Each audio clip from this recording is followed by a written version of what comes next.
Welcome sa Dries TV. Kung interesado ka sa ganitong news, huwag kalimutang isubscribe ang ating YouTube channel. Maraming salamat! So ayun, welcome back again sa ating YouTube channel mga kakimpaw, and sa update natin ito ang pag-uusapan natin ay tungkol sa mga importanteng ganap kina Kim and syempre kay Paolo Avellino. Pero bago po ang lahat, maraming salamat sa inyong patuloy na pagsuporta at pagsubaybay sa mga daily update natin. Kaya naman bilang pasasalamat, narito po ang mga napili kong komento patungkol yan sa naging previous update. Unang komento mula po ito kay Ginang Perlinda Gulipapa. Sabi niya, ang kulit kasi ang ibang fans pag di nakita si Paolo husga kaagad kay Pao na pinapabayaan si Kim. Alam niyo naman na di niya hinahayaan ni Paolo na mag-isa sa mga lakad. Common sense kasi mag-asawa na yan. Si Pao kumukuha ng picture. Diyos ko po. Yes, agree po ako, Ginang Perlinda Gulipapa. No? Siguro yung ibang mga fans po nag-aalala lamang kay Chinita Princess, 'di ba? Pag hindi po nakikita si Paula Avellino. Pero ang maganda dito, kahit na hindi po nakikita si Paula Avellino sa tabi ni Chinita Princess, lagi naman pong andyan si Paulo. Very private lang na tao nitong si Paula Avellino, mga kakimpaw eh. Kasi para sa kanya, privacy is power na siyang agree nga naman po. Very well said. Tama mga kakimpaw.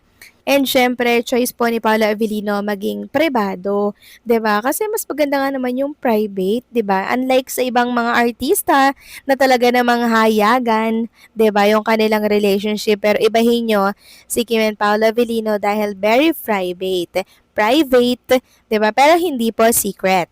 Para naman sa nagsasabing hinahayaan daw ni Paula Avellino si Chinita Princess, naku hindi po. Mali po 'yun. Alam naman natin si Paula Avellino kung gaano po siya ka-caring kay Chinita Princess, 'di ba? Todo alalay lagi siya pag si Chinita Princess po ay naglalakad. Ganyan din po si Paula Avellino. Kahit na wala pong nakatutok na camera, yan yung lagi nating iisipin. Siguro mga bashers lang yan mga kakimpaw.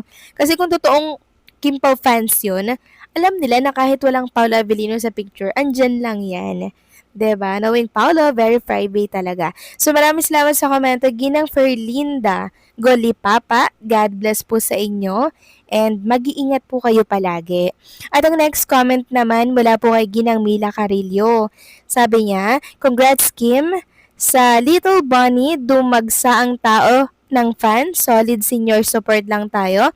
Sa Kim Pao, wag tayo panghinaan ng loob. Ang Kim, kahit saan man ang pumunta ang bawat isa't isa, hindi yan maghiwalay sa paglakad nila. Kim, alam mo naman ang banta, laging nakadikit sa Kim Pao.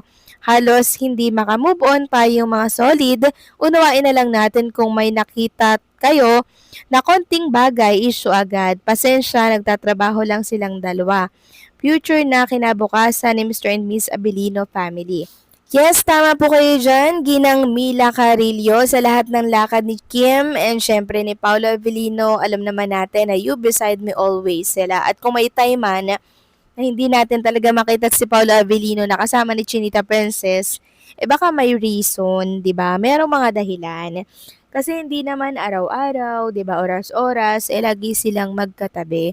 Meron din silang mga separate na kailangan po na asikasuhin like business ni Paulo, 'di ba, mga kakimpaw.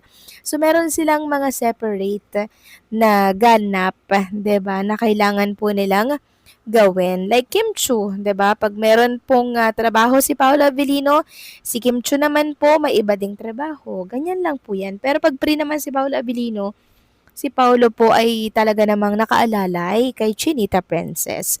So maraming salamat sa komento, Ginang Mila Carillo. God bless po at mag-iingat kayo palagi. So eto na nga, pag-usapan na natin mga kakimpaw ang mga topic na nakalap natin sa gabing ito at unahin na nga nating pag-usapan etong ganap ni Kim ngayong gabi. Ganon din ni Paula Avellino. So unang-una, ito po yung Star Magical Christmas 2025. Trending ito ngayon sa X. Merong 11.1k na post as of 8 to PM. Kanina-kanina lang yan mga kakimpaw. And talagang ito yung inaabangan ng mga fans, 'di ba?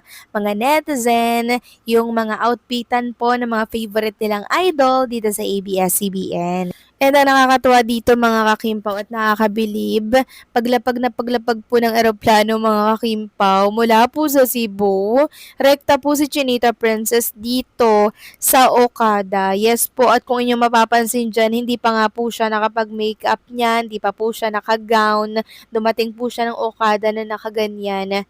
Talagang sinikap niya pong makarating mga kakimpaw para po sa Star Magical Christmas 2025. Ganyan niya po pinapahalagahan ang mga event ng Mother Network ni Chinita Princess na kahit pagod talaga naman pong go lang ng go, no?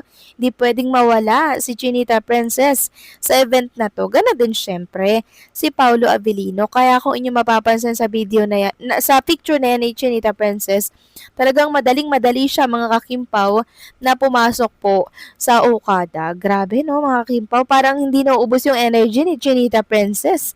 After Cebu, dito na siya rekta sa Okada para po yan sa Star Magical ng Christmas ng ABS-CBN. Grabe mga kakimpaw no. Kim Chu, after nito magpahinga ka ha. And katulad po ng inaasahan ng marami, pasabog na naman po ang mga outfitan, ang mga gown ni Chinita Princess. Alam naman natin kung paano po maghanda ang isang Chinita Princess. Talagang laging pasabog at pinaghahandaan niya po ang bawat importanteng mga event ng Mother Network na ABS-CBN. Talaga kung inyong makikita nga po sa live po ng ng Star Magic. Grabe ang daming nagsasabi doon, Kimpaw, Don Bell. Yan po yung mga inaabangan po nila ng mga love team, mga kakimpaw. Grabe lang, 'di ba? Kasi talagang ang dami po nag-aabang, nag-aantay sa magiging outfit ni Chinita Princess ngayong taong 2025. Nakakaloka mga kakimpaw, no? Talagang niyanig ni Chinita Princess ang Okada Manila. Grabe, no? Sobrang ganda ng kanyang naging gown. Color-wise, siguro ito yung binili niya po sa Taiwan mga kakimpaw. Talagang bumagay din po sa kanya. And kahit na na-late siya, onte mga kakimpaw ngarag mula sa Cebu, syempre pagod pa yan, nairaos po ni Chinita Princess ang Star Magical ng ABS-CBN. And syempre marami nagtatanong, nasan daw po si Paula Avellino? Bakit si Chinita Princess lamang daw po ang romampa kanina? Medyo nasa daw sila ng konting-konti lang naman mga kakimpaw. Okay lang yan mga kakimpaw. Kung wala si Paula Avellino or kung di kasama si Paula Avellino dito mga kakimpaw.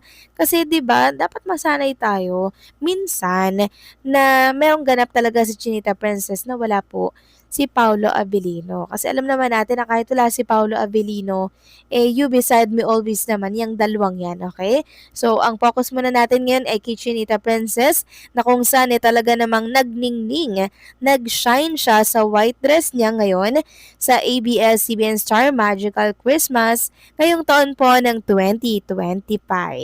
So, paano mga kakimpaw? Anong say nyo dito? Please comment down below. So, hanggang dito na lamang po ang update natin. Maraming salamat po sa patuloy na pagsuporta.